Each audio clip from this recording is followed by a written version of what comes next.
Good morning students, आप सभी को एक बार फिर से हमारी क्लास में स्वागत है। आज हम लोग सीखने जा रहे हैं एक बहुत ही आसान सेंटेंस। वो आसान इसलिए है क्योंकि जब हम बनाएंगे तो ये आसान ही होगा। देखते हैं हिंदी वाक्य, हिंदी सेंटेंस के आखिर में, लास्ट में रहा है, रही है, रहे हैं इत्यादि रहता हो। ये सब रहता हो कि मैं खेल रहा हूं, तुम पढ़ रहे हो, वे लोग जा रहे हैं, तुम जो है खाना बना रही हो, इस टाइप से रहा है, रही हो, कुछ भी रहे तो हम उसको किस तरह से सेंटेंस बनाएंगे। ठीक है, तो चलते हैं। जब इस तरह का आपके पास सेंटेंस रहे हिंदी का, तो उसे इंग्लिश में करने के लिए, ट्रांसलेशन करने के लिए सबसे पहले आपको सब्जेक्ट लिखना होगा। क्या लिखना होगा? सब्जेक्ट।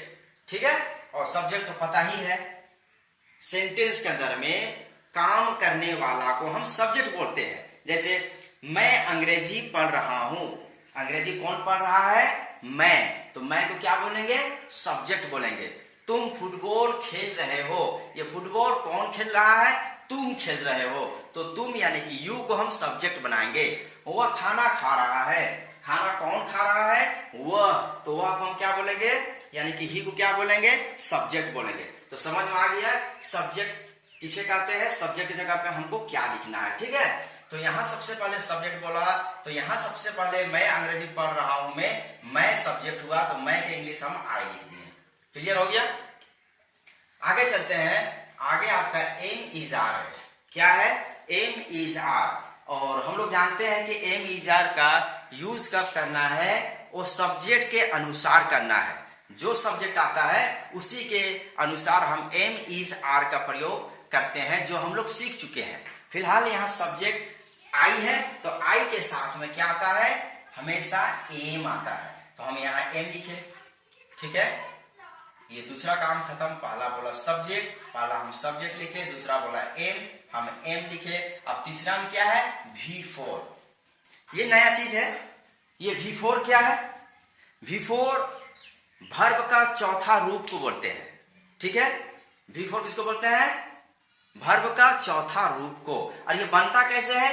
वर्ब के आखिर में ING लगाकर हम V4 बनाते हैं, यानी कि वर्ब का चौथा रूप बनाते हैं। ठीक है, जैसे रीड है, आप देख सकते हैं यहाँ रीड, तो रीड में ING जब हम जोड़ते हैं तो हो गया रीडिंग। इस तरह से गो है, गो एक वर्ब का पहला रूप है, तो गो में ING लगाएंगे तो हो जाएगा गोइंग। ठीक है, ईट है तो ईटिंग, ड्रिंक है तो ड्रिंकिंग, राइट है तो राइटिंग। ठीक है, तो इस तरह से V4 बनाना कोई मुश्किल काम बिल्कुल नहीं है।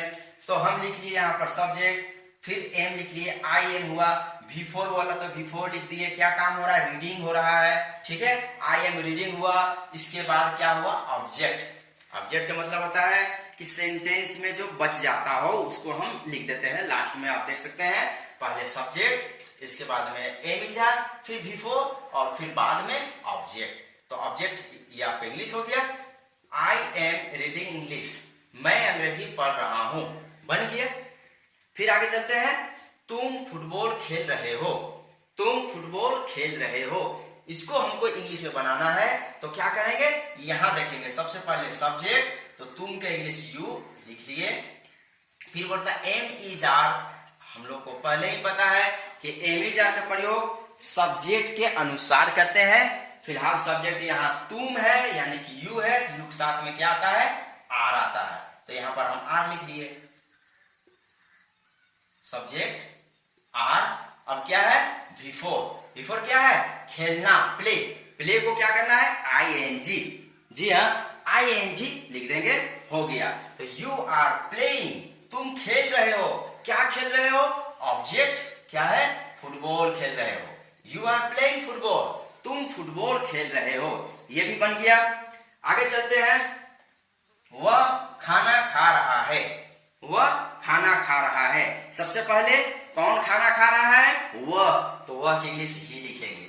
इसके बाद चलते हैं कि जब ही आ जाए तो ये तीनों में से कौन लिखेंगे, एम इज आर, कौन लिखेंगे, इज लिखेंगे। ही के साथ इज आता है, हम लोग सीख चुके हैं पहले ही, तो इज लिखिए यहां पर। इसके बाद क्या बोलता है, बिफोर लिखिए, बिफोर लिखिए ईटिंग, ही इज ईटिंग, और फिर ऑब्जेक्ट लिखिए, ऑब्जेक्ट क्या है, food, he is eating food, वह खाना खा रहा है। तो इस तरह से हम सेंटेंस बनाते हैं।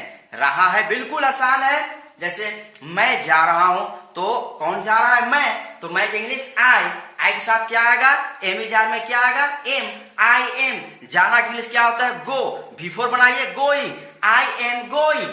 मैं खेल रहा हूं, आई एम प्लेइंग, ठीक है। इसी तरह से कुछ भी आप बना सकते हैं जब हिंदी के आखिर में रहा है, रही है, रहे हैं, ये रहे तो आप लोगों को मैं बता चुका हूं कि किस तरह से बनाना है। आपको ये वीडियो को 2-4 मर्तबा देखना है और थोड़ा सा दिमाग लगाइए और कॉपी में बनाइए, बोल के बनाइए। इसी तरह से आप करते रहिएगा तो उम्मीद है कि आप बहुत ही जल्द इंग्लिश बोलना शुरू कर देंगे, ठीक है। तो यही छोटा सा टॉपिक था आज का, तो आप सीख चुके हैं। आप इसी प्रकार से अभ्यास करते रहिए। फिर मिलते हैं नेक्स्ट क्लास में नए टॉपिक के साथ। और आप चाहते हैं कि आप हमारे साथ हमारे हर क्लास में इसी तरह से आप उपस्थित रहें, तो चैनल को आप सब्सक्राइब करेंगे और वीडियो को लाइक करेंगे। मिलते हैं अगले वीडियो में, तब तक के लिए विदा चाहते हैं।